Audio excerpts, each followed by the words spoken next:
There will never be a point in your life where it's the right time to do a great thing.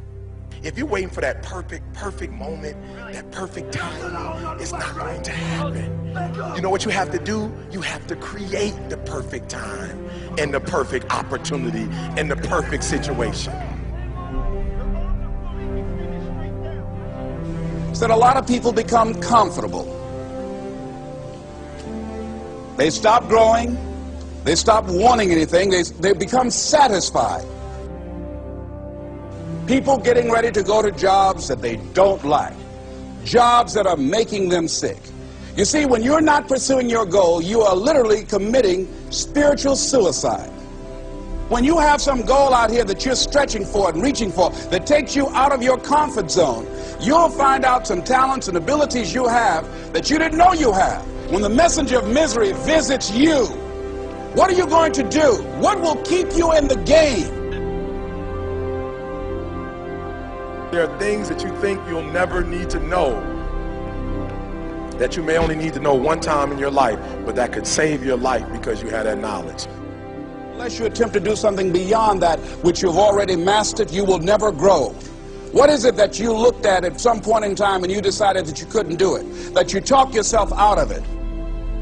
You're waiting on your next door neighbor to make it happen for you. It may not happen. If you're waiting on your mother or your father, they may be so ancient in their thinking that they don't understand this opportunity that you have. And if you're waiting on them, it may never get done. You don't beg average people to be phenomenal. You don't beg good people to be phenomenal.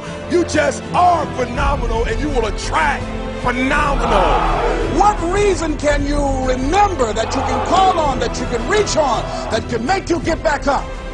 Find that reason. If you're not where you are, if you're not where you want to be, if you don't have what you want to have, if you're not where you think you should be at this particular place, it has nothing to do with the system, but it has everything to do with the fact that you're not making the sacrifice. I want you to make that dream become a reality, because if you don't, you will be working for somebody else to make their dreams become a reality. Everybody is against you or don't believe in you no more. And let me tell you something, that's a lonely feeling. It's a lonely feeling, particularly people that you're doing it for. Most people take their greatness, take their ideas to the graveyard with them. Listen to me, if it was easy, everybody would do it. There are people right now who are working who don't want to work. There are people who hate their jobs, but they keep getting up to do it.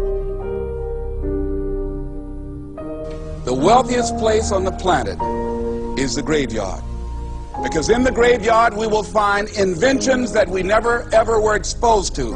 Ideas, dreams that never became reality. Hopes and aspirations that were never acted upon. The question is, what are you going to do with your time? What drives you? And greatness is a lot of small things done well. Day after day, workout after workout, obedience after obedience, day after day. When things don't work out for you, when things happen that you could not anticipate, what are the reasons that you can think of that can keep you strong? You will never ever be successful until you turn your pain into greatness, until you allow your pain to push you from where you are to push you to where you need to be. Stop running from your pain and embrace your pain. Your pain is going to be a part of your prize, a part of your product. I challenge you to push yourself. See, it's easy to be on the bottom. It doesn't take any effort to be a loser. It doesn't take any motivation, any drive in order to stay down there on a low level. But it calls on everything in you. You have to harness your will to say, I'm going to challenge myself. I mean that what you did last week don't count.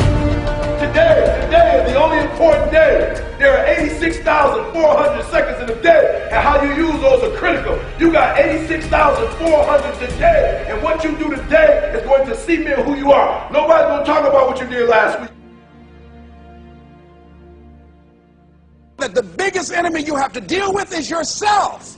There's an old African proverb that says, if there's no enemy within, the enemy outside can do us no harm. You you have this opportunity of a lifetime. It means absolutely nothing if you don't take advantage of it in the lifetime of this opportunity. I got a saying that when life knocks you down, try and land on your back, because if you can look up, you can get up. If you want a thing bad enough to go out and fight for it, to work day and night for it, to give up your time, your peace, and your sleep for it, if all that you dream and scheme is about it, and life seems useless and worthless without it. See, it's time now. If you want to make this your decade, you've got to start saying yes to your life. You've got to start saying yes to your dreams, yes to your unfolding future, yes to your potential, as opposed to saying no. When you die, die on E. Leave no dream left behind, guys. Leave no opportunity left behind. When you leave this earth, accomplish every single thing you can accomplish. Listen to me, you're gonna be here one day, but you'll never get here if you give up, if you give in, if you quit. And finally, guys, you gotta wanna succeed as bad as you wanna breathe.